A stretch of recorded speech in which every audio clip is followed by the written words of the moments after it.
निवडणुकीच्या प्रचाराच्या अगोदरपासून बोलत होतो की मुंबईमध्ये आय लव्ह महादेव आणि जय श्रीराम विचाराचा हिंदू मराठी आणि महायुतीचाच महापौर बसेल हे आम्ही वारंवार बोलत होतो. तसंच मुंबईकरांनी आम्हाला साथ दिली, देवेंद्रजींच्या नेतृत्वावर विश्वास ठेवला, महायुतीच्या सगळ्या आमच्या सहकाऱ्यांवर विश्वास ठेवला आणि आता जय श्रीराम म्हणत आम्ही लवकरच आमचा महापौर मुंबईच्या महापौरच्या खुर्चीवर बसू. मुंबईमध्ये 25 वर्षांची ठाकरेंची सत्ता महायुतीने उलटवून लावली आहे. काल तुमची रिॲक्शन सुद्धा एक व्हायरल खूप मोठ्या प्रमाणात झाली की तुम्ही ट्विट देखील केले होते, त्याबद्दल काय? नाही, जे काही उद्धव ठाकरेंनी मुंबईचा विकास न करता मुंबई महापालिकेची सत्ता विरोधकांची घरं तोडणं, विरोधकांच्या घरं उद्ध्वस्त करणं, कारवाया करणं यासाठीच ती मुंबई महापालिकेची सत्ता वापरली. मला आठवतं जेव्हा हे मुख्यमंत्री होते तेव्हा रोज मुंबई महापालिकेच्या आयुक्ताला फोन करून राणे का घर तोडो, राणे का घर तोडो, आणि म्हणूनच मी एक स्पेशल रिॲक्शन काल त्याला दिली जेणेकरून त्याला आठवणीत राहील की राणे का घर को कुछ तोडा नाही, अभी तेरे मातोश्री गो की बारी आहे. सर, आणि आता बघू टप्प्याटप्प्याने काय होतं पुढे. भाजप आणि शिंदेने भाजपसाठी आता ही मुंबई अदानींच्या घशात घालण्याचा प्रयत्न केलेला आहे आणि त्यात ते यश मिळालेलं आहे. हो, असा आरोप संजय राऊत करतात. म्हणजे चंगेज मुलतानीच्या घशात टाकणं चालत असतं. कोण बुरखेवाली बनत असली तर चाललं असतं, पण ज्या अदानींच्या माध्यमातून महाराष्ट्र मुंबईचा विकास उदा होईल ते हे ना चालत नाही.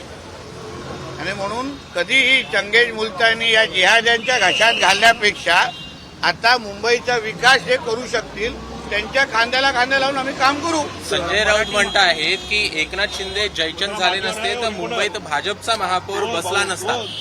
हे पण तर गद्दारच आहेत ना. ज्या शिर्केनी संभाजीराजेंची माहिती मुघलांना दिली आणि आमच्या संभाजीराजेंना संगमेश्वरला पकडलं, त्यांच्यामध्ये आणि ह्या ठाकरे बंधू आणि त्यांच्या पिल्लावळमध्ये जास्त काय फरक नाही. कारण का पाकिस्तानमध्ये बसलेल्या अब्बाची स्क्रिप्ट हे इथे मुंबईमध्ये वाचून दाखवत होते. याने ना हिंदूंमध्ये फूट पाडण्यासाठीच या ठाकरे बंधूंना सुपाऱ्या दिल्या होत्या. दुसऱ्या लोकांना नाव देण्यापेक्षा ना तुमची आता दाढी कुरवळणारे जे तुम्ही ज्यांची दाढी कुरवळत होते ना त्यांना जाऊन आता उत्तर द्या. कुठेतरी उद्धव ठाकरेंना मराठ्यांच्या उपमेमध्ये हे संजय राऊत बसवता आहेत. मराठ्यांची उपमा तू आम्हाला सांगतो का? मी 96 कोळी आहे, मला सांगू नको मराठ्यांची उपमा. पण जे त्यांनी संगमेश्वरमध्ये आमच्या संभाजीराजेला का पकडलं? कारण आमच्या ते काही फितूर निघाले, स्वकीयांनी त्या मुघलांना मदत केली म्हणून आमच्या संभाजीराजेंना ज्यांनी एकही लढाईला हरले नाही त्या संभाजीराजेंना पकडलं कोणी, तर आमच्या स्वकीयांनी फितुरी केली.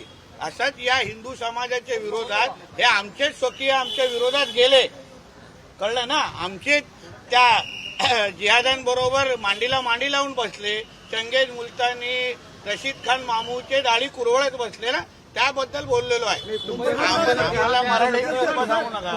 कट्टर भूमिका हिंदुत्वाची मांडल्यामुळे कट्टर हिंदुत्व भूमिका मांडली, पण तरी देखील एमआयएमला फार मोठं यश दिसून येईल सगळीकडे. म्हणजे मुंबई महापालिकेत मांडली म्हणजे आमचे हिंदू मत ताकदीने हिंदू समाजाला जे काही संरक्षण पाहिजे होतं, समोरून बुरख्यावाली काय भाषा होत होती, को पंतप्रधान बिठाएंगे, त्याने अमरावती सभेमध्ये तर त्या हिरव्या साहेब ओवैसीने तर धमक्या देण्याची सुरुवात केलेली. त्याला उत्तर हिंदू समाजाने चांगल्या पद्धतीने दिलेलं आहे. पण काही ठिकाणी जर पाहिलं एमआयएमचे नगरसेवक आले तिथे हिंदू मतं विभागल्या गेल्यामुळे एमआयएमला फायदा झाला. विशेष आता दुसऱ्या स्थानावरती शिवसेना आणि भाजपचे उमेदवार होते. उद्धव ठाकरेंमुळे हिंदू समाजाने ह्याच्याबद्दल विचार करून येणाऱ्या निवडणुकीमध्ये ना फार विचारपूर्वक भूमिका घेतली पाहिजे.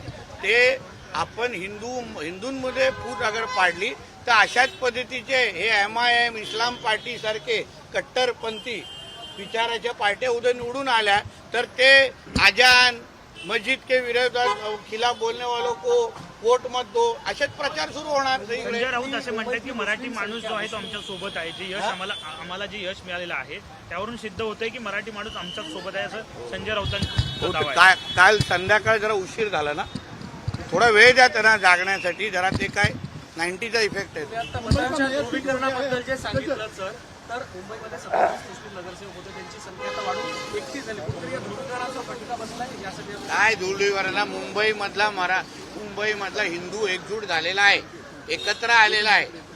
आता हे जे काय याची संख्या आहे ना ती कमी कशी करायची. तर शेवटी आम्ही काय बोललेलो, बांगलादेशी आणि रोहिंग्यांना मुंबईमध्ये कमी करायसाठी आम्हाला सत्ता द्या.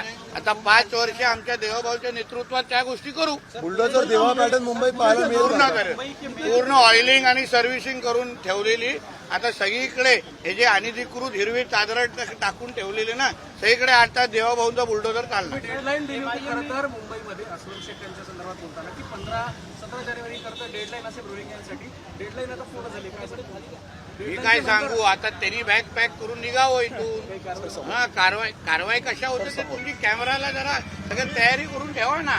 इथे उभे करून का जेव्हा बाहेर निघतील त्यांचे थोबडे जरा कॅमेरावर दाखवा. काय घ्या? Camera low. इससे मुंबईकरों ने, राष्ट्रभक्त लोगों ने हमारे भारतीय जनता पार्टी और महायुति को साथ दिया है, आशीर्वाद दिया है. और इससे मुझे विश्वास है आने जो विकास और सुरक्षा 2 मुद्दे पे हम लोग जो लड़े थे ना, उसके ऊपर हम जरूर काम करेंगे और मुंबई का विश्वास और उसको मजबूत करेंगे ताकि आने वाले अगले चुनाव में हम 100+ जा सकेंगे. मला कळतच नाही, एक जण बोलला तर बोलणार.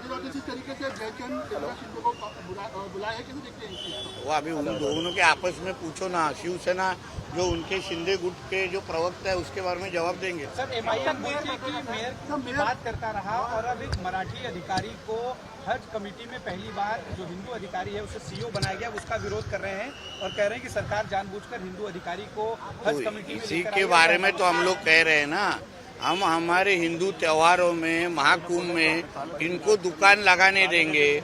और हमारा मराठी अधिकारी, हिंदू अधिकारी अगर इनके कोई कमेटी में जाके बैठे तो इनको हरी मिर्ची लगती है. इसी के बारे में तो हम लोग बात करते हैं.